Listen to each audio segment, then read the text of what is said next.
Hi అండి. మనం ఈ వీడియోలో కోడ్ బ్లాక్స్లో ప్రోగ్రామింగ్ ఎలా రాయగలుగుతాం, ఎలా ఎర్రర్స్ వస్తాయి, ఎర్రర్స్ వస్తే ఎలా రెక్టిఫై చేసుకోవాలా, ఏ ఎర్రర్ వస్తే ఏం స్టేట్మెంట్స్ వస్తాయి చూద్దాం. ఓపెన్ చేయండి, చూడండి. కోడ్ బ్లాక్స్ ఓపెన్ చేస్తున్నాం. మనము ఇందులో 2 టైప్స్ ఆఫ్ చేసుకోవచ్చు. ఇక్కడ క్రియేట్ ప్రాజెక్ట్ అని చేసుకోవచ్చు. అవసరం లేదు, జస్ట్ మనం టెస్ట్ కోసం కాబట్టి న్యూలోకి వెళ్ళండి. ఎంటీ ఫైల్లోకి వెళ్ళండి. ఒక ఫైల్ వచ్చేసిందిగా. ఇక్కడ ఫస్ట్ మనం ప్రోగ్రామ్ రాసేటప్పుడు మనకి ఏమేమి హెడర్ ఫైల్స్ కావాలి. హెడర్ ఫైల్స్ అంటే ఏమని చెప్పిన అందులో ఒక ఫంక్షన్ని డెఫినేషన్ ఉంటుంది. హెడర్ ఫైల్స్ అంటే మనం ప్రీడిఫైన్ ఫంక్షన్స్ ఇక్కడ వాడతాం. ఆ ప్రీడిఫైన్ ఫంక్షన్స్ యొక్క డెఫినేషన్ అంటే ఎలా వర్క్ చేయాలో అలా ఉంటుంది. యాష్ ఇంక్లూడ్ కానీ ఇంక్లూడ్ stdio.h చూడండి. .h అని వాడినా. .h అంటే హెడర్ ఫైల్. ఈ stdio.h అంటే ఏంటంటే ఇక్కడ కామెంట్స్ రాస్తున్నా చూడండి. ఒకటే లైన్లో కామెంట్ రాయాలంటే స్లాష్ 2 స్లాష్ కొట్టాలా. చూడండి ఏమని రాసిన యాష్ అంటే ప్రీ ప్రాసెసర్ డైరెక్టివ్. అంటే ఆల్రెడీ ఇంతకుముందు చెప్పిన ప్రీ ప్రాసెసర్ డైరెక్టివ్ అంటే ఇంకా కంపైలేషన్ స్టేజ్ పోకముందు ఇంకొక ముందర స్టేజ్ ఉంటుంది. ప్రీ ప్రాసెసర్ స్టేజ్ అంటే ఫస్ట్ స్టేజ్. ఆ స్టేజ్లో ఏం చేస్తారంటే ఈ యాష్తో ఉండేటివన్నీ ఇంక్లూడ్ చేసేస్తుంది. అంటే ఈ హెడర్ ఫైల్స్ అన్నిటిని ఇంక్లూడ్ చేస్తుంది. యాష్ ఇంక్లూడ్ stdio.h అన్నా కదా, ఆ హెడర్ ఫైల్ని ఇంక్లూడ్ చేస్తుంది. నెక్స్ట్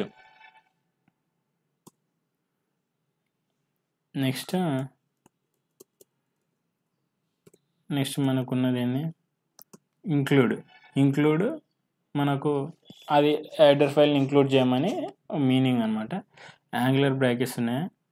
ఈ యాంగులర్ బ్రాకెట్స్ అంటే మీనింగ్ ఏంటంటే angular bracket means predefined header file ఉందని చెప్పడానికి.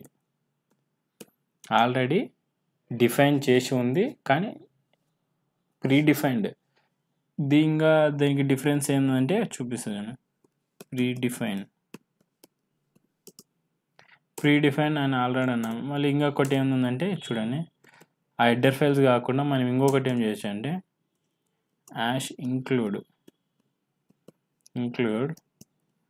డబుల్ కొటేషన్ రాయొచ్చు. stdio.h ash include angular bracket stdio.h అని రాయొచ్చు, డబుల్ కొటేషన్ stdio.h అని రాయొచ్చు.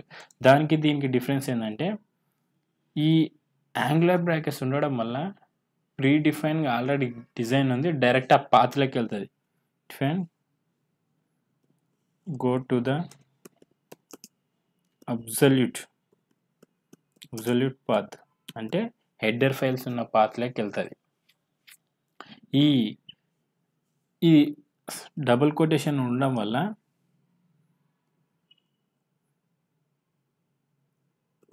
డబుల్ కొటేషన్ మీన్స్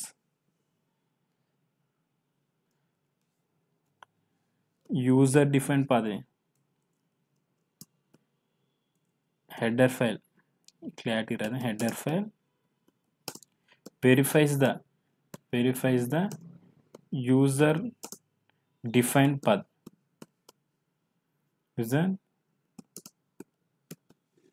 అంటే మనం ఒక ఫోల్డర్లో క్రియేట్ చేసినప్పుడు ఆ యూజర్ డిఫైన్ ఆ పాత్లో ఒకటే చెక్ చేస్తుంది. డైరెక్ట్ అబ్సల్యూట్ పాత్ రూట్ డైరెక్టరీకి వెళ్ళదు. ఇవి ఇంపార్టెంట్ దీని మీద. నెక్స్ట్ మనకు ఇది అయిపోయిందిగా. ఇవి ఇంకొకటి stdio అని ఉందిగా.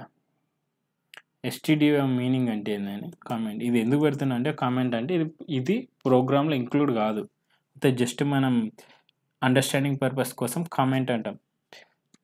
stdio.h stdio అంటే మీన్ ఏంటంటే స్టాండర్డ్ ఇన్పుట్ అండ్ అవుట్పుట్. ఆ మీనింగ్ అంటే ఇన్పుట్ ఇవ్వడానికి, అవుట్పుట్ చూపించడానికి. అంటే ప్రింట్ఎఫ్, స్కాన్ఎఫ్ ఫంక్షన్స్ వాడతాం కదా, ఆ ఫంక్షన్ యొక్క డెఫినేషన్ అక్కడ ఉంటుంది. నెక్స్ట్ మనకు ప్రోగ్రామ్ ఎక్కడి నుంచి స్టార్ట్ అవుతుందన్న మెయిన్ నుంచి. ప్రోగ్రామ్ మెయిన్ అనే ఫంక్షన్ నుంచి స్టార్ట్ అవుతుంది కాబట్టి మెయిన్ అనే ఫంక్షన్ పక్కా క్రియేట్ చేయాలి. ఒకటి క్రియేట్ చేసిన తర్వాత ఈ బ్రాకెట్స్, ఫ్లవర్ బ్రేసెస్ అంటే ఫంక్షన్ బ్లాక్ అంటాం మనం. వాటి దేనికోసం అంటే ఫంక్షన్ బ్లాక్స్ వాటిని అంటాం. దాని మధ్యలో మనం స్టేట్మెంట్స్ రాయొచ్చు అని చెప్పిన. స్టేట్మెంట్స్ అంటే మనకి కోడ్ యొక్క కావాల్సినవి. సపోజ్ చూడండి, ఇప్పుడు నేనేం చేయాలనుకుంటున్నా అంటే ఇందులో మనం ఎర్రర్స్ ఎలా వస్తాయి, నార్మల్గా ఎలా రాయొచ్చు చూపిస్తాను. నేను అన్నీ చూపిస్తాను వీడియోలో. చూడండి, ఇంటూ ఏ అని చెప్పిన. నెక్స్ట్ ఇంటూ బి ఇలా రాయొచ్చు. నెక్స్ట్ ఇంటూ సి డి ఈ ఇలా అన్నీ ఒకటే దగ్గరైనా డిఫైన్ చేయొచ్చు. నెక్స్ట్ రియల్ నెంబర్స్ అన్నా కదా, ఫ్లోట్ ఏ అన్న రాయొచ్చు. Next float, next double keyword రాసిన డబుల్, చూడండి డబుల్ బి అన్న రాయి. నెక్స్ట్ డబుల్ జీ రాద్దాం, మీకు ఎర్రర్స్ ఎక్కడి నుంచి వస్తే అన్ని డబుల్ జీ. Next keyword int float character keyword ఉందిగా, క్యారెక్టర్ డేటా టైప్స్ ఇవన్నీ డిఫరెంట్ డేటా టైప్స్ నేను ఒక ఐ అని పెడుతున్నా. ఇవి మనం ఒక వేరియబుల్ ఇక్కడ చూడండి, వీటిని డిక్లరేషన్ అంటాం. ఓన్లీ ఇంట్ అని డిఫైన్ చేసినాం, ఇంట్ అనే డేటా టైప్ డిఫైన్ చేసినాం. అండ్ నెక్స్ట్ ఒక పక్కల ఐడెంటిఫైర్ డిఫైన్ చేసినాం. ఈ ఐడెంటిఫైర్ ఇది మొత్తాన్ని కలిపి దీన్ని ఏమేమంటాం, వేరియబుల్ అంటాం. చూడండి, దీన్ని ఏమంటాం, declaration syntax declaration of variable. చూడండి సింటాక్స్ ఎలా ఉంటుంది. ఇది syntax data type and identifier and variable అని అనొచ్చు. చూడండి, ఇప్పుడు నేను రన్ చేస్తే మీకు ఎర్రర్ ఏంది మీకు ఐడెంటిఫై చేయాలి. చూడండి, రన్ చేసిన. Do you want build? Yes. Do you want build it? Yes. ఏదైనా చెక్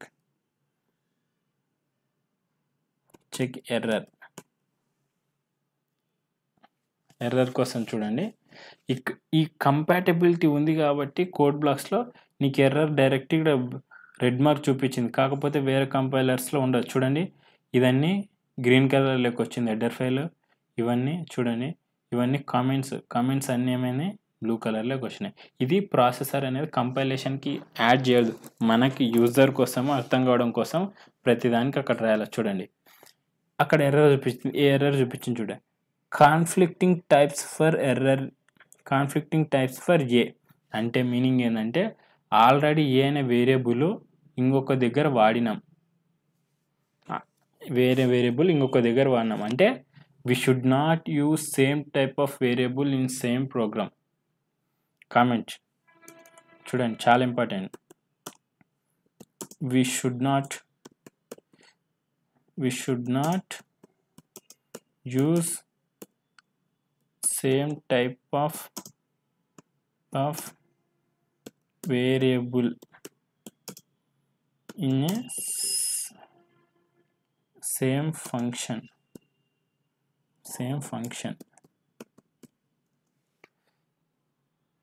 చూడండి, వేరియబుల్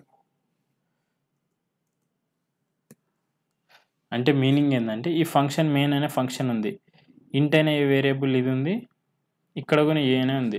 కాకపోతే డేటా టైప్స్ డిఫరెన్స్ అయినాయని వేరియబుల్ నేమ్స్ సేమ్ ఉండకూడదు. అది కాన్ఫ్లిక్ట్ ఎర్రర్ అంటాం దీన్ని. నెక్స్ట్ టైప్ ఆఫ్ ఎర్రర్ ఏదో చూపిస్తాను. చూడండి, ఇప్పుడు నేను ఇక్కడ క్యారెక్టర్ దగ్గర సెమికాలన్ తీసేసిన తర్వాత మళ్ళీ నేను ఏం చేసిన, బిల్డ్ కొడుతున్నా. చూడండి, మనకు అక్కడ ఒక ఎర్రర్ ఉంది ఫస్ట్. అంటే దీన్ని తీసేద్దాం, ఎర్రర్ జే లేదుగా, జే ఎర్రర్ పెట్టేసాం, రెక్టిఫై చేసినాం. మళ్ళీ ఒకసారి బిల్డ్ కొడదాం. చూడండి, ఎర్రర్ ఎక్స్పెక్టెడ్ ఈక్వలా, కామనా, సెమికాలనా, ఎక్కడ, ఇక్కడ అంటే దీని ముందర, ఇక్కడ అంటే దీని ముందర అనమాట. అంటే క్యారెక్టర్ అంటే రెడ్ మార్క్ ఎక్కడ వస్తుందో దాని ముందర చూడాలి మనం. ఈ ఎర్రర్స్ వచ్చినప్పుడు అట్రిబ్యూటివ్ అంటాం మనం. Attribute before flower brace, before function. కాబట్టి ఇక్కడ ఎర్రర్ వచ్చిందంటే సెమికాలన్ పెట్టాలి. అంటే సెమికాలన్ పెడితే ఏంటంటే semicolon for end of the statement. ఇక్కడ కామెంట్ రాస్తున్నా,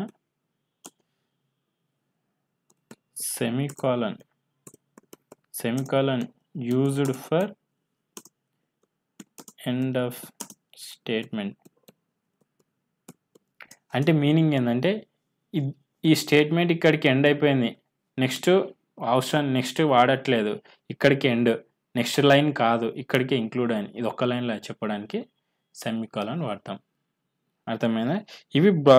ఇవి మనం గుర్తుపెట్టుకోవాల్సినవి. చూడండి, మనం ఏం చేసినాం, సేమ్ నేమ్ ఇవ్వకూడదు ఐడెంటిఫైయర్, సెమికాలన్ పక్క ఇవ్వాలి ఎండ్ అయినా చేసిన తర్వాత. ఇక్కడ డిఫరెంట్ అయినా రాయచ్చు, లేకపోతే ఒకటే డేటా టైప్ ఇచ్చి మనం ఒకటే డేటా టైప్ ఇచ్చి డిఫరెంట్ వేరియబుల్స్ని అసైన్ చేయొచ్చు, ఇలాగైనా చేయొచ్చు. దీన్ని డిక్లరేషన్ ఆఫ్ వేరియబుల్, ఇది సింటాక్స్ అనమాట. నెక్స్ట్ మనం స్కాన్ఎఫ్, ప్రింట్ఎఫ్ ఇవన్నీ చెక్ చేద్దాం. ఇప్పుడు స్కాన్ఎఫ్, ప్రింట్ఎఫ్ ఎలా వాడతాం చూడండి, ఇదే ప్రోగ్రాంలో ఉందాం. నెక్స్ట్ ఇప్పుడు చూడండి, మనం బిల్డ్ చేద్దాం. దీన్ని ఎర్రర్ వచ్చిందా లేదా చెక్ చేద్దాం. బిల్డ్ చెక్ చేసి చూడండి, ఏమైనా ఎర్రర్ వచ్చి build finished 0 errors and 1 warning. ఆ 1 వార్నింగ్ ఏంటంటే మీకు తర్వాత చెప్తా. ఫంక్షన్స్, ఇవన్నీ ఫంక్షన్స్ వస్తాయి. చూడండి, ఇక్కడ నేను సపోజ్ ఇంట్ అని పెట్టిన, ఇక్కడ రిటర్న్ 0 అని పెట్టిన. చూడండి, ఆ వార్నింగ్ అనేది నేను రెక్టిఫై చేసిన. ఇంతకుముందు వార్నింగ్ 1 ఉండే, ఎర్రర్స్ 0 ఉండే, ఇప్పుడు వార్నింగ్ 0 ఉందంటే ఒక ఫంక్షన్కి దీన్ని రిటర్న్ టైప్ అంటారు. ఇవన్నీ నేను తర్వాత చెప్తా, అది జస్ట్ పెట్టేసుకోండి. అది పెట్టకపోయినా ఏం కాదు, జస్ట్ వార్నింగ్ తీసేయడానికి కోసం మీకు చెప్పాను నేను.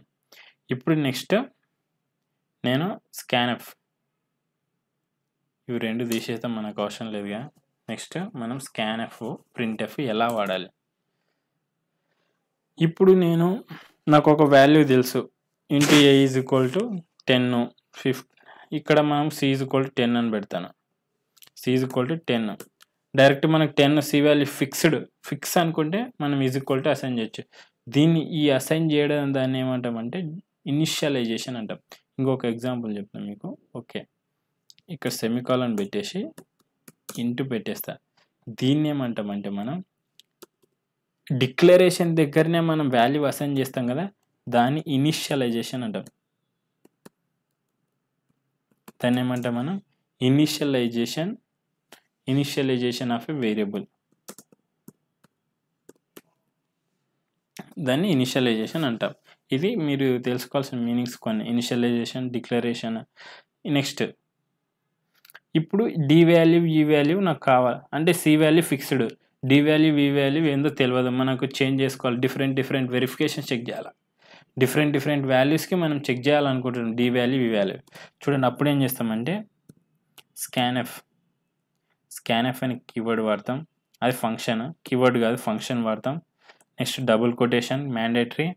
మనము ఈ స్కాన్ఎఫ్ ఇప్పుడు ఇంటీజర్ వాడుతున్నామా అంటే ఇంటీజర్ ఇన్పుట్ ఇస్తామా, ఫ్లోట్ ఇన్పుట్ ఇస్తామా, డబుల్ ఇన్పుట్ ఇస్తామా, దాని మీద డిపెండ్ అవుతుంది. నేను ఈ 2 స్కాన్ఎఫ్లు కావాలనుకుంటున్నా, ఈ 2 స్కాన్ఎఫ్లు వాడాలనుకుంటున్నా. అంటే ఇన్పుట్ రన్ టైం ఇన్పుట్ తీసుకోవాలనుకుంటున్నా, అంటే ఎగ్జిక్యూషన్ తప్పుడు ఇన్పుట్. కాబట్టి ఈ 2 ఏంటివి, ఇంటీజర్ టైప్ కాబట్టి నేనేం చేస్తా, మన ఫార్మాట్ స్పెసిఫైయర్ ఏంది ఇంటీజర్ టైప్కి %d, 2 కాబట్టి %d. ఇక్కడ స్పేస్ అన్నీ ఇవ్వు, ఇక్కడ ఉన్నాయిగా, ఇక్కడ స్పేస్ అన్ని ఇవ్వకపో, ఇంక ఇవన్నీ చెప్తాను నేను. ఇంకా స్పేస్ ఇవ్వకపో ఏమైనా ఏం కాదు. నెక్స్ట్ డబుల్ కొటేషన్ తర్వాత కామా, ఇది ఒక ప్రొసీజర్ కామా. ఎందుకంటే ఫంక్షన్ చూడండి, ఇది ఫంక్షన్, ఇంట్ యొక్క ఫంక్షన్ డెఫినేషన్ ఇలా ఉంటుంది. దానికి ఆల్రెడీ కోడ్ బ్లాక్స్ కాబట్టి ఆల్రెడీ మనకు చూపిస్తుంది. నెక్స్ట్ కామా, దీన్ని యాంపర్సెంట్ అంటారు. యాంపర్సెంట్ అంటే అడ్రస్ని చూపిస్తుంది. మనం స్కాన్ చేసిన అడ్రస్లో పెడుతున్నాం. డి అది కామా మళ్ళీ ఒక యాంపర్సెంట్ జీ. ఇది మనకు చూడండి. ఇప్పుడు నేను ఏం చేస్తా, బిల్డ్ చేస్తా. చూడండి ఇక్కడ 0 ఎర్రర్స్ అండ్ 0 వార్నింగ్స్ అంటే ఇది కరెక్ట్. కానీ మనకు స్కాన్ రాలేదు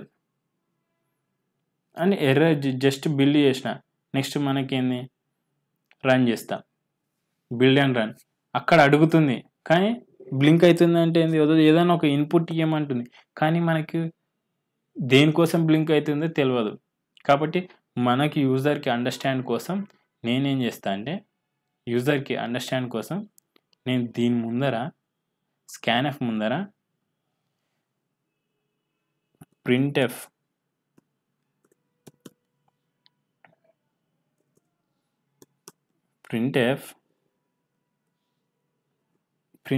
ఎలా వాడాలి, స్టాటిక్ స్ట్రింగ్ అంటారు దీన్ని. స్టాటిక్ స్ట్రింగ్ అంటే ఆ డబుల్ కొటేషన్లో ఉన్నది ఏముంటే అదే ప్రింట్ చేస్తుంది అనమాట. వేరే ఏం చేంజ్ చేయదు. ప్రింట్ఎఫ్ కింది దాని గురించి మనం చెప్పాలి కదా. Printf enter D and E values. ఇంతకుముందు నీకు తెలిసిందేంది, నీకేం తెలియదు, అది బ్లింక్ ఎందుకు అవుతుందో తెలియదు. ఎందుకంటే చిన్న ప్రాజెక్ట్ కాబట్టి నీకు తెలిసిపోతుంది. పెద్ద ప్రాజెక్ట్ చేసేటప్పుడు ఇలా రాసుకోవాలా. సెమికాలన్ పెట్టేసినాక ఇప్పుడు చూడండి, నేను బిల్డ్ అండ్ రన్ కొట్టేస్తున్నాను. Build and run. చూడండి, enter D and E values అన్నాడు. అప్పుడు నువ్వేం చేస్తావు, డి వాల్యూ ఒకటి స్పేస్ ఇవ్వాలా, మనం. లేకపోతే ఎంటర్ అని కొట్టచ్చు. స్పేస్ ఈ వాల్యూ ఒకటి ఎంటర్ చేసేసినాం కదా, అయిపోయింది. ఇది ప్రాసెసర్ రిటర్న్ 0. రిటర్న్ 0 అంటే ఏంటంటే కంపైలేషన్ ఎగ్జిక్యూషన్ అయిపోయింది, రన్ అయిపోయింది. నెక్స్ట్ చూడండి, అలా మన యూజర్ అండర్స్టాండ్ కోసం అది రాసుకోవాలా. నెక్స్ట్ ఈ వాల్యూస్ ఎంటర్ చేసిన నేను ఏదో ఒక ఆపరేషన్ పర్ఫామ్ చేయాలనుకుంటున్నా. నెక్స్ట్ చూడండి, ఇప్పుడు suppose D value E value ఉన్నాయి. నేనేం చేయాలనుకుంటున్నా, ఫ్లోట్ వాల్యూ ప్రింట్ చేయాలను. Float value I is equal to, అది జే కదా, J is equal to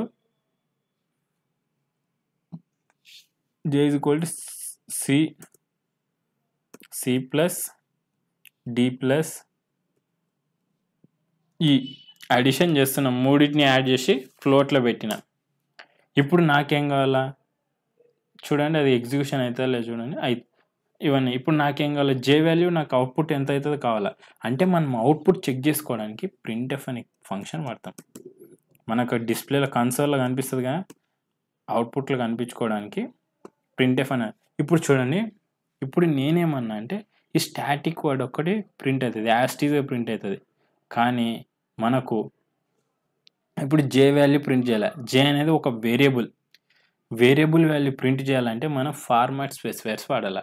ఫ్లోట్కి format specifier ఏంది, ఇక్కడ చూడు జే అనేది ఏంది ఫ్లోట్కి ఫార్మాట్ స్పెసిఫైర్ ఏంది, ఈ డబుల్ క్వశ్చన్ వేయాలి, %f.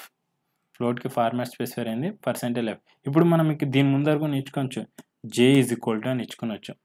J is equal to అనేది యాస్టీస్కి ప్రింట్ అవుతుంది. అనేది స్టాటిక్ స్ట్రింగ్ అది.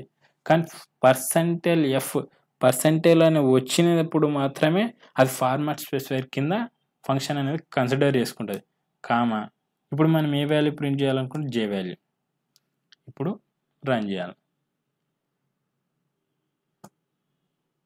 చూడు, enter the D and E values అన్నాడు. నేను స్పేస్ ఎంటర్ ఇచ్చిన అనుకుందాం, 10 5. చూడండి, ప్రాసెసర్ రిటర్న్ అని వచ్చింది. Processor return. అండ్ ఇది ఎందుకు వచ్చింది చూడండి, ఇది ఎందుకు వచ్చిందంటే డైరెక్ట్ రన్ అని కొడితే ప్రీవియస్ కోడ్ని మనకి ఎగ్జిక్యూషన్ చూపిస్తుంది. కాబట్టి మళ్ళీ మనం ఏం చేయాలి, బిల్డ్ అండ్ రన్ కొట్టాలి. బిల్డ్ అంటే ఏంది, కంపైలేషన్ అండ్ చూడండి అవుట్పుట్ జే వాల్యూ వచ్చేసింది. జే వాల్యూ 25.0000. 0.0000 ఎందుకు వచ్చిందంటే అది ఇట్స్ ఎ ఫ్లోట్ అంటే ఏంది రియల్ నంబర్. ఇలా మీరు చెక్ చేసుకోవాలి ఫ్లోట్ ఇవన్నీ. నెక్స్ట్ ఇప్పుడు మనకి ఇంటిజర్ అయిపోయింది, ప్రింట్ పర్సెంటైల్ ఫ్లోట్ నెంబర్ అయిపోయింది. నెక్స్ట్ మనకు కావాల్సింది క్యారెక్టర్ చాలా ఇంపార్టెంట్. నెక్స్ట్ ఒక క్యారెక్టర్ ఉంది, క్యారెక్టర్ ఐ ఉంది. ఇప్పుడు దాని కూడా స్కాన్ఎఫ్. ఇక్కడ కీబోర్డ్లో ఉన్న ప్రతిదీ క్యారెక్టరే. ఇక్కడ స్పేస్ బార్ ఉంది కదా, అది కూడా క్యారెక్టరే. పర్సెంటైల్ సి క్యారెక్టర్కి ఏంది percentile C format space comma. స్కాన్ఎఫ్లో ఏమని చెప్పిన %, అంటే అడ్రస్ కోసము. ఆ క్యారెక్టర్ వేరియబుల్ ఏంది అయ్యి సెమికాలన్ అయిపోయింది. ఇప్పుడు మనం అది ఇచ్చేసినాం, కానీ మళ్ళీ మనకు ఏం ఇన్పుట్ ఇస్తున్నామో తెలియదు. కాబట్టి నేను ఏం చేస్తున్నా అంటే కాపీ చేసి దీని ముందర, అంటే మనకు అర్థం చేసుకోవడానికి కోసం, యూజర్కి అర్థం చేసుకోవడానికి enter I value, I character value అంటే దీని ముందర ఏంటంటే ఓకే మనకి ఐ వాల్యూ ఎంటర్ చేయమని మనకు అర్థమవుతుంది. నెక్స్ట్ ఐ వాల్యూ మనం ఏం ఎంటర్ చేసినాం అది కరెక్ట్గా చూపిస్తుందా, ఏం ఎంటర్ చేసినాం అని చేసుకోవడానికి మళ్ళీ సేమ్ ప్రింట్ఎఫ్ యాస్టీస్. ఇంకా ప్రింట్ఎఫ్లో ఏం లేదు, ఇంకా ఐ ఈజ్ ఈక్వల్ టు అని పెట్టుకునొచ్చు, లేకపోతే నువ్వు డైరెక్ట్ పర్సెంటైల్ క్యారెక్టర్ చెప్పినా percentile C format specifier double quotation తర్వాత కామా, తర్వాత ఇక్కడ అడ్రస్ అవసరం లేదు. ఎందుకు మనం వేరియబుల్ని ఏదో ప్రింట్ చేస్తున్నాం కాబట్టి అడ్రస్ అవసరం లేదు. స్కాన్ఎఫ్ అనేది ఎందుకు అడ్రస్ అవసరం అంటే మనం ఎక్కడ స్టోర్ చేస్తున్నాం వాల్యూ, దానికోసం అడ్రస్ ఇస్తామన్నమాట. చూడు ఐ వాల్యూ అయిపోయింది. సేమ్ మళ్ళీ బిల్డ్ అండ్ రన్. ఎందుకు అబార్ట్ వచ్చింది, 1 minute చూడండి. మళ్ళీ ఇప్పుడు మనం చెక్ చేద్దాం. చెక్ చేసినంత బిల్డ్ అండ్ రన్ క్లిక్ చేస్తే మళ్ళీ సేమ్ వాల్యూ పడుతుంది. 15 ఒకటి కొడుతున్నా, 12 ఒకటి కొట్టినా. జే వాల్యూ చూడండి, జే వాల్యూ వచ్చేసింది, కానీ స్కాన్ఎఫ్ ఐ వాల్యూ రాలే. ఎంటర్ ద ఐ వాల్యూ అనేది రాలే. డైరెక్ట్ ఎట్లా ఏంది మరి అంటే మనం ఒక ఎంటర్ కీవర్డ్ కొట్టినాం కదా, ఆ ఎంటర్ కీవర్డ్ని అది కన్సిడర్ చేసుకుంటుంది. చూడండి, అది ఎంటర్ కీవర్డ్నే ఒక క్యారెక్టరే కన్సిడర్ చేసుకుని దీన్ని రెక్టిఫై ఎలా చేయాలో మీకు ఇంకా చాలా చెప్తా. దీనికన్నా ముందు ఒకటి తీసేస్తాను నేను, అది ఇంకా మీరు మంచిగా చూడండి. మళ్ళీ ఇప్పుడు బిల్డింగ్ కొట్టినాం అనుకోండి, ఇప్పుడు ఇవన్నీ తీసేస్తాను నేను. చూడండి, ఇప్పుడు ఇది ఉంది కదా, నాకు ఇవన్నీ అవసరం లేదు, జస్ట్ కామెంట్. ఇప్పటికి నాకు అవసరం లేదు కామెంట్, ఇప్పటికి అవసరం లేదు కామెంట్ పెట్టేస్తే అవన్నీ ప్రోగ్రామ్ లింకుడు కావు. ఇది కూడా కామెంట్. ఈ 2 లైన్లు కామెంట్ పెట్టుకోవచ్చు. సింగిల్ లైన్ కామెంట్ చేయాలంటే 2 లైన్లు. ఇప్పుడు ఇవన్నీ నాకు కామెంట్ కావాలి కదా, తీసేస్తాను నేను. ఇది అక్కడి నుంచి ఈ లైన్ వరకు కావాలా నాకు. ఇక్కడ పెట్టేసి ముందర స్టార్ పెట్టి స్టార్ ఇక్కడ పెట్టేసినామంటే ఇది మల్టిపుల్ లైన్ కామెంట్ అంటాం. దీన్ని ఏమంటాం, /, ఇక్కడ ఎండింగ్ దగ్గర /* పెడితే మల్టిపుల్ కామెంట్స్ లైన్ అంటే ఆ మధ్యలో ఉండేటివన్నీ కామెంట్స్ అయిపోతాయి. అంటే అవి ప్రోగ్రాంలో ఇంక్లూడ్ కావు, జస్ట్ మనం రీడ్ చేసుకోవడానికి అర్థం చేసుకోవడానికి. ఇప్పుడు చూడండి, direct build and run. Enter the value చూడండి, enter the D value E value ఏది అడగాలి అంటే అది కామెంట్ అయిపోయింది. చూడండి, నేనేం చేస్తా, R అని క్లిక్ చేస్తా, మనకేం ప్రింట్ అయింది 6. స్పేస్ క్లిక్ చేసినా కానీ స్పేస్ అనేది క్యారెక్టర్ కాబట్టి స్పేస్ ప్రింట్ అయిపోతుంది, మనకు కనిపించదు కాబట్టి. ఇలా మనం ప్రింట్ చేసుకోవాలి వాల్యూస్. ఇంకా మీకు ప్రోగ్రామ్ ఒక్కొక్క ప్రోగ్రామ్కి ఎక్స్ప్లెయిన్ చేసుకుంటే పోయే కొద్దీ మీకు అన్ని వాల్యూస్, అన్ని ఫార్మాట్ స్పేస్ ఎలా, స్కాన్ఎఫ్లు ఎలా, ఇవన్నీ నేర్చుకుంటారు. నా క్లాస్ మాత్రం ఫ్రమ్ స్టార్టింగ్ నుంచి మొత్తం చూడండి, కానీ కంటిన్యూస్గా చూస్తే మీరు సిలో అడ్వాన్స్ లెవెల్కి వెళ్ళిపోతారు. ఇంకా సి ప్రోగ్రామింగ్లో అడ్వాన్స్ స్టేజ్, బేసిక్ నుంచి అడ్వాన్స్ లెవెల్కి బాగా పర్ఫెక్ట్ అవుతారు. Thank you for watching. Please subscribe.